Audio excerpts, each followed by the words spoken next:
November is coming up fast and a lot of new games are landing. Hi folks, it's Falcon, and today on Game Ranks, new games that deserve your attention in November 2021. Starting off with number 10, it's Jurassic World Evolution 2. Now, this is somewhere along the lines of Jurassic World Theme Park. It's a business simulation where you essentially make a theme park with dinosaurs. Now, this worked out really well in the first Jurassic World Evolution. Kind of a dinosaur-themed zoo tycoon or roller coaster tycoon, somewhere between the two things. But it's a really well-liked game and did really well for the developers. I'm excited to see exactly what they add for the second. The previous game was set on an island, where this one is now set on the mainland United States. So that provides for a lot more terrain and biomes. And one thing I've heard mentioned is that the maps for this one are significantly, a lot larger than the first game. I don't have measurements exactly, but between the more visible improvements that they've been talking about, the return of Jeff Goldblum, Bryce Dallas Howard, it really looks like it's shaping up to be a fun entry to this franchise, and hopefully it's a long-running one that continues to improve over time. Jurassic Park Evolution 2 is landing on Windows, the PlayStations, and the Xboxes November 9th.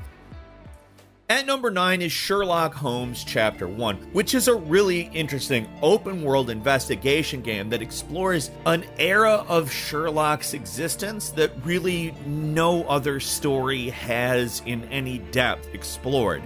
This is an adolescent Sherlock Holmes who is just becoming an adult. He has a different best friend, still named John, but not John Watson, and there is a certain degree of vulnerability that they're specifically advertising this Sherlock to have. You're sort of constructing the Sherlock that everyone knows during the course of this story, and that sounds very interesting to me. We don't really get Sherlock Holmes origin stories ever, and when we do, he's usually of the age, he usually has a lot of mysteries under his belt, he's usually experienced, usually knows what he's doing. Here, we're supposedly going to get a somewhat unearned arrogance as you use the deductive reasoning and piece together clues in order to solve mysteries. I think this sounds like a very interesting and intriguing concept, and Frogwares has pulled off this type of game plenty of times, so I trust it. Sherlock Holmes Chapter 1 is coming to Windows, the PlayStations, and the Xboxes on November 16th. At number 8 is The Last Stand Aftermath, which takes on an interesting perspective of a zombie apocalypse game. You have been infected, and you ultimately will fall to the infection. That is the point of the game. When you take on a character, that's going to happen to them, period. The reason is there is a city behind a wall of humans who have survived the zombie apocalypse, and if anybody gets infected, it's agreed that that person has to leave. Your characters are infected, they have to leave.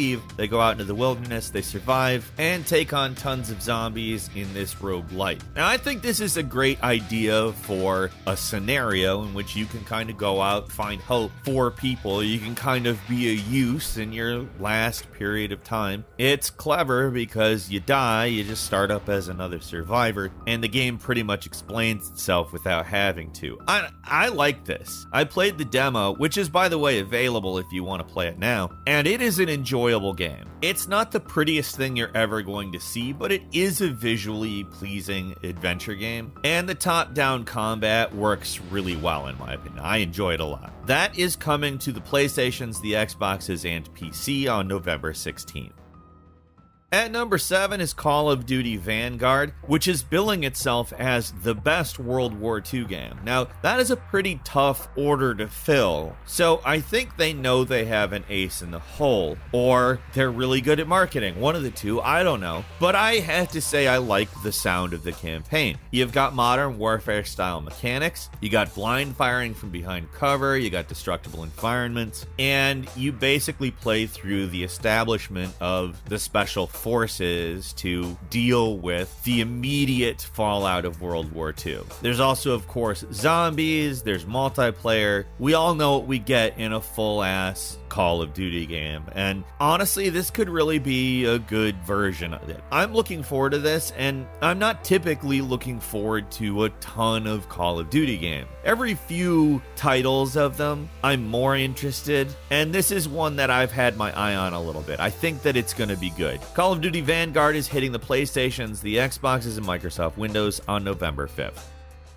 At number 6 is Final Fantasy XIV Endwalker, an expansion to Final Fantasy XIV that continues the story and directly confronts the Garlean Empire.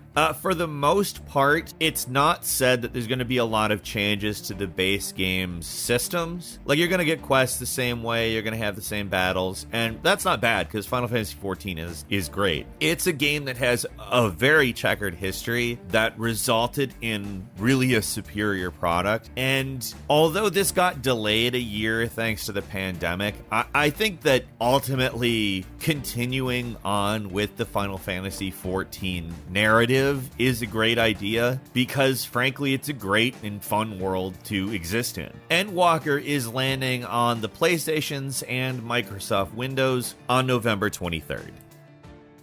At number 5 is Shin Megami Tensei 5, the overarching series that the Persona games are a sub-series of. The setup you will probably find familiar if you have played any of these games before, whether Persona or the mainline series. The player is a high school student who's investigating demons with some friends. This version of it transports you from modern-day regular Tokyo to an alternate universe, post-apocalyptic Tokyo, and the event ends up bringing these demons through to your Tokyo, and the whole story ensues. Obviously, Atlas really knows what they're doing with RPGs, and this and Persona have always been great series. I have no doubt this will be a fantastic RPG. It's for the Nintendo Switch, and it's landing on November 12th.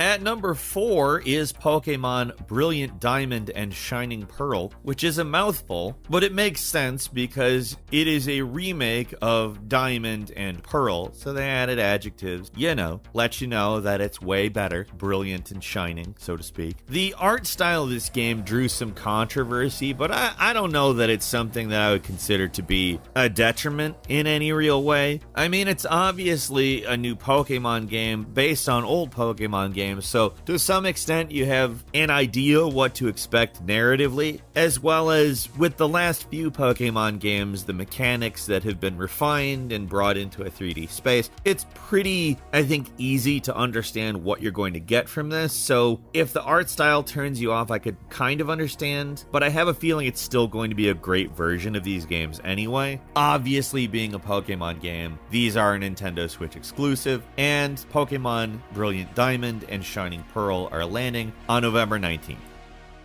And number 3 is Battlefield 2042, a game that in its beta did cause some controversy by being not particularly stable. DICE has made claims as to having fixed the issues that were brought up during then. This one is solely multiplayer, so they better have. The total lack of a single-player campaign means that they don't really have a lot to lean on if the multiplayer is buggy and bad. Now, keeping in mind the beta was fairly limited and held back by those problems that they claim to have fixed, it may not be a good representation of the game, and Battlefield at its best is always fantastic, really. It's a great first-person shooter, usually known for good level design, and some of the ideas sound like interesting modes in terms of styles of competition. Interestingly enough, the next-gen stuff, PC, PS5, Xbox Series X and S, they'll support 128-player games, while the PS4 and Xbox One versions are only going to support 64 players at once, as if that's a small amount of players. And Battlefield 2042 is coming to all of those platforms on November 19th. At number 2 is Forza Horizon 5. Obviously, Forza Horizon is kind of your arcadey cousin to Forza, and in terms of which I prefer, I am a Horizon person. I much prefer the slightly arcadey racing. However, this is by far the best looking of any Forza game ever. It's set in a fictionalized representation of Mexico, has a new weather system where you can see storms coming, there's multiple climates, multiple seasons, seasons, multiple biomes. There's also this mini arcade mode they've added where they have these mini games that you can find all around the map. It sounds like a lot of fun in terms of a multiplayer thing. And on top of what we already normally expect from a Forza Horizon game, should be interesting diversions. Obviously, it is exclusive to the Xboxes and Windows. Forza Horizon 5 is landing on November 9th.